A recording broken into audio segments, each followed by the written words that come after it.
What up, my good YouTubers? This is Yasha Ben Israel. Coming back at you one more again. You know what I'm saying? This is the Yasha Ben Israel show. And I am here with a new video for you. This video here is about the Babylonian Temple whores, pagan, heathen, sacred prostitution, and how that relate to the African Americans today, especially the Israelites. But it really doesn't matter any religion or religious woman. I want to show y'all how that relates to us today. Okay? One would say that stuff was old. You dig? And what does that stuff have to do with today? But if I can get you to lend the ear, I will show you exactly why this is important. Okay? I'll be talking about the practices of ancient heathenism, ancient paganism, and how the pagan societies held tight to these paganisms. And it was these paganisms that caused the world to fall. You know, every society has failed due to its pagan, ritualistic, and sexual practices. Heathens. You understand what I'm saying? So I'm going to be talking about the Babylonian Temple of Aphrodite. Okay? The Babylonian Temple of Aphrodite had sex practices and rituals. And when the Israelites talked about the Kadesha, which was one of the words translated as the harlot in your Bible, the Kadesha was generally one who practiced the rituals of Aphrodite. You understand what I'm saying? The sex rituals. Okay? And I'm going to explain to you what these rituals consisted of. Here are some of the words of Herodotus. According to Herodotus, the rites performed at the temple included sexual intercourse, or what scholars called sexual sacred rituals. The foulest Babylonian custom is that which compels every woman of the land to sit in the temple of Aphrodite and have intercourse with some stranger at least once in her lifetime. Most sat down in the temple until some stranger casts money into her lap before she goes home and have sex with her outside of the temple. While he casts the money, he must say, "I invite you in the name of Melita." It doesn't matter how much money, the woman will never reject or refuse. For to refuse would be a sin. The money by the act being made sacred, she followed the first man that cast it, rejecting none. Uncommon women waited to fulfill the law as long as 3 years, meaning unbeautiful or unattractive women waited to fulfill this law for 3 years, for this was a law. Okay?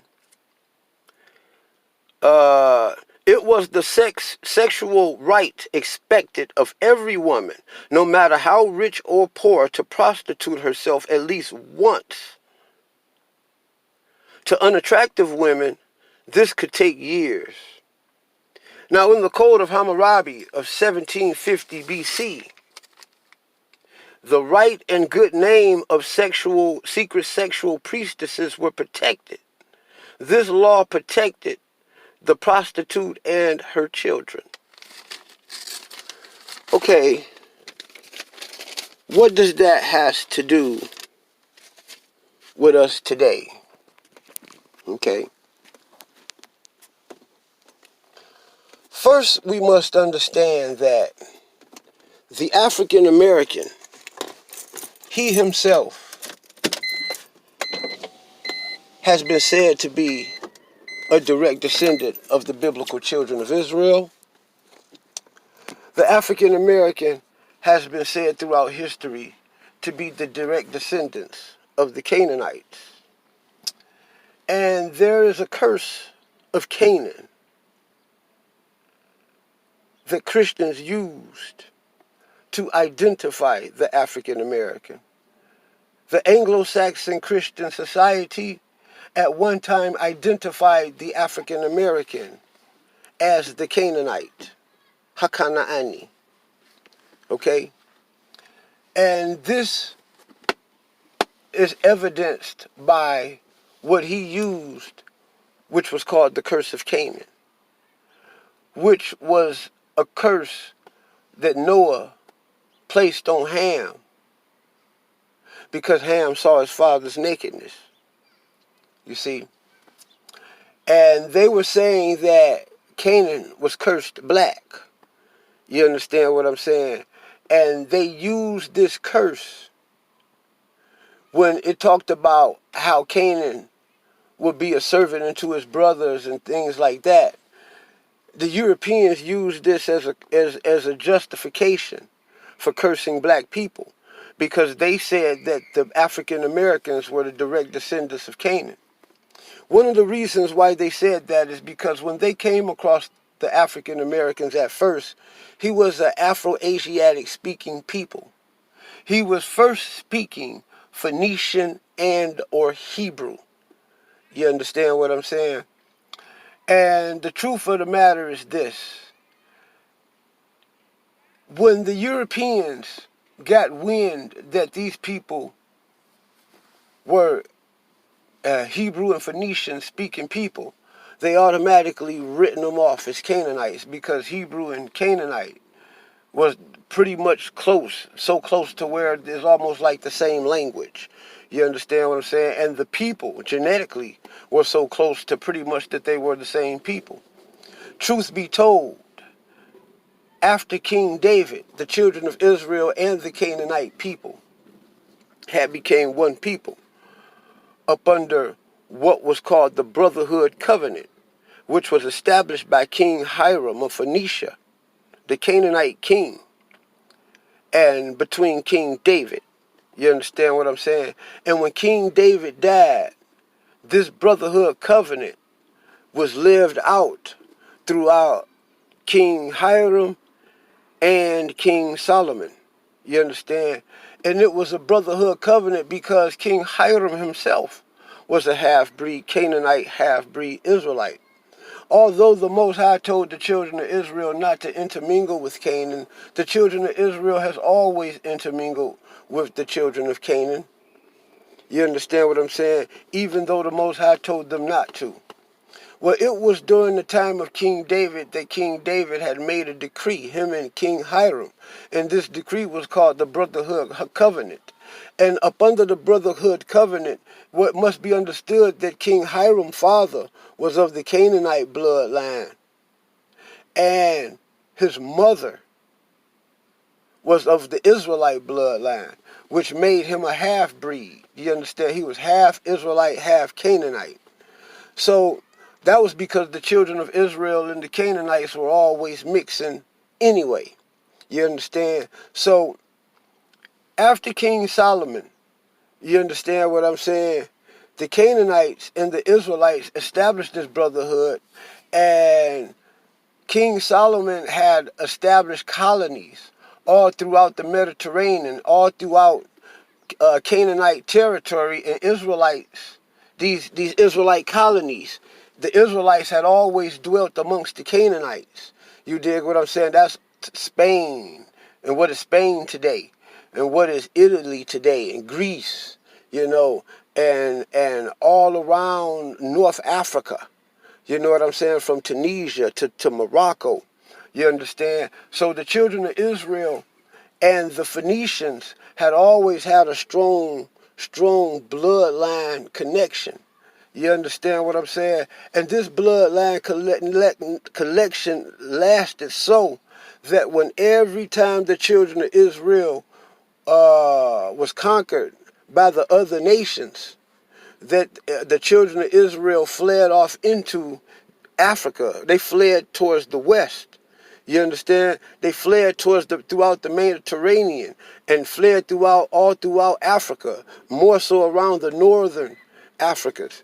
This is the reason why you have Simon, the Cyrene in the New Testament from Cyrentia, the name Simon from the tribe of Simeon, the Cyrene, from Cyrentia, which is like near modern day Tunisia, North Africa, right next to Morocco. You understand what I'm saying? Carthage.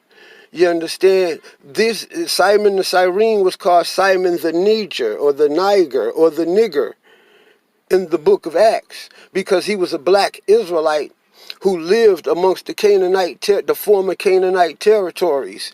The Canaanite territories had folded throughout the Mediterranean during the Punic Wars.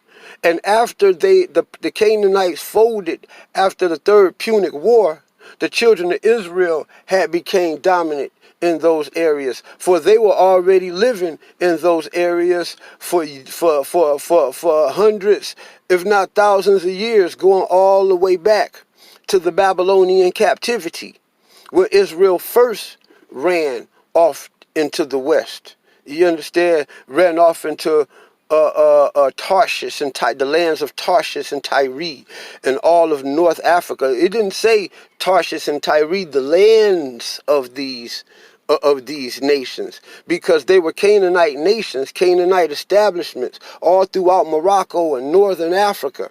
This same area was the area that you see in history documented up under what's called the Moorish Empire. You understand what I'm saying? So basically what I'm trying to tell you is that those same Canaanites and Israelites that had these temple whores and these libellous sex practices, are the direct ancestors of the African American. This is what I'm trying to tell you. And it was several times throughout the scriptures that the Most High constantly warned the children of Israel to stop practicing the sexual rituals and sacrificing unto Molech. The pagan Canaanite deity and Aphrodite and all of these others of Babylon. You understand what I'm saying? Why is that? Because genetically, the blood that flowed through these same Phoenicians and these same Israelites are flowing through you. Have you ever wondered why women? Okay, well, let me rewind a little bit. Okay. The average woman in their lifetime fantasizes to this very day of sleeping with a stranger. Have you ever wondered why you could break up with a woman? You understand what I'm saying? In less than a week, she's in a full-blown relationship with somebody else. Now, a man who's then lost his mind already would automatically think, damn, she's in a brand new relationship already with a total stranger? Damn. You see, that's devastating. What's even more devastating is that, no, she's not in a relationship with a total stranger. She's in a relationship with somebody she had already in the film box waiting to replace you. You understand what I'm saying? You see, but the truth of the matter is that there's a lot of women sexual fantasy is to have a one-night stand. This is the reason why it is so easy to go to the club, which is symbolic of the old temple. You dig what I'm saying? And go in there and pick up one of those ritualistic temple whores in the club of today, one of the thoughts. You know what I'm saying? And to take her home, because women are fascinated by something new. The very reason why they break up with men to begin with is because they're fascinated with something new.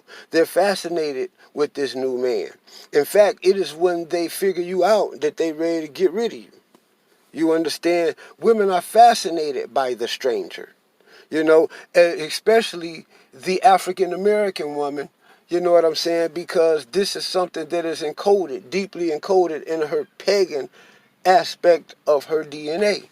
You understand? This is the reason why the scripture said that the children of Israel is like a speckled bird unto me. Because the children of Israel had mixed, like the mixed multitude from Egypt.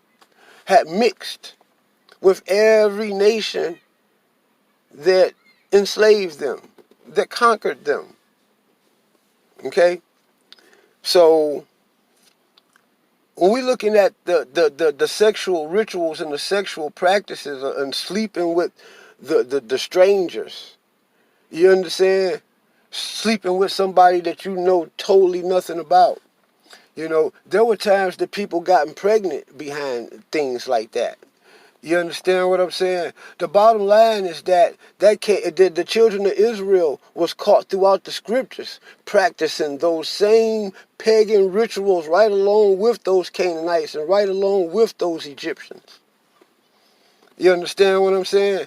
And there were many children of Israel, that women who got themselves pregnant by these pagan men. You understand what I'm saying? And it must be understood that in northern Africa, those lands were preoccupied by the Punici, as the Romans called them, which is Latin for the Phoenicians or the Canaanites.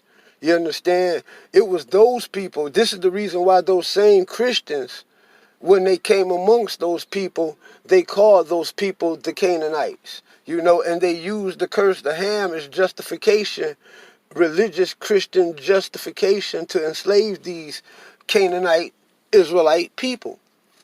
You understand what I'm saying? The Canaanite Israelite Confederacy go all the way back to the days of King Solomon for sure. And it was penned and decreed by King David. We talking about 1200 BC.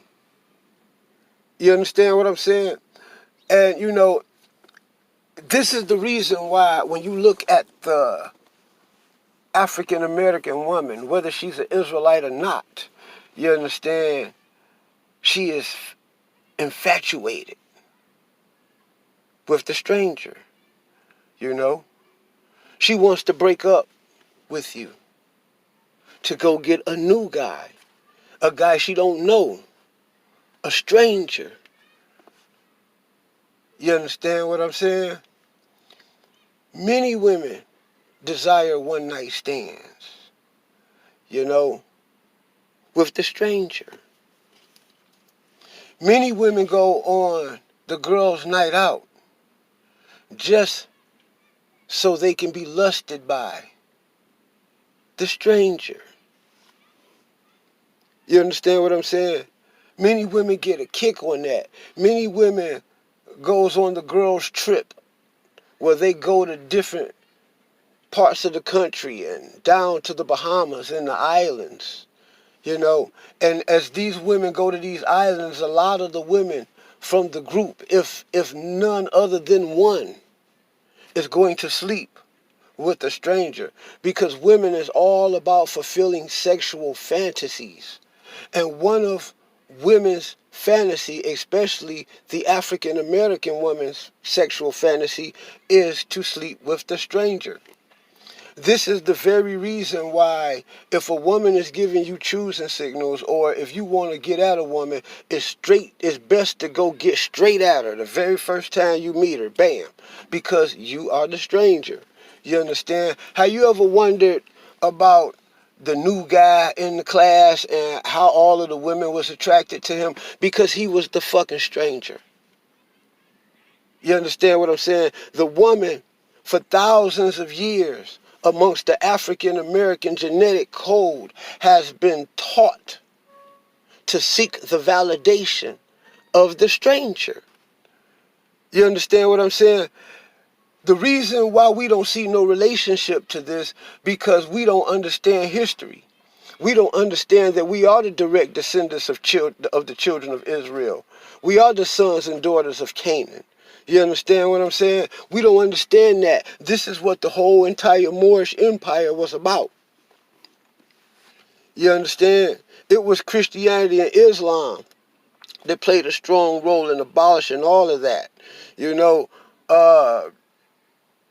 Askia Muhammad, you know, abolished the Jewish Israelite movement all throughout, you know, the Mali Empire. In fact, he destroyed the Mali Empire because the Mali Empire was nothing but black Jews and black Canaanites, mostly dominated by black Jews. You understand? And it was Askia Muhammad who destroyed this empire, this black Israelite empire, this black Canaanite empire. And he wrote all kind of laws and decrees against the children of Israel and even banned them up out of the Malian Empire and erected what was called the Songhai Empire. Askia Muhammad, right after the death of Sunni Ali in 1492. It was in 1492 that Islam banished the children of Israel, their teachings, and their practices up out of the North African Canaanite Israelite Confederacy Empire. And this is a fact. You understand what I'm saying? We were those people. You understand? When you go back in history and read about the Punic Wars and about Hannibal Barca, you see, Hannibal Barca was a Phoenician Israelite.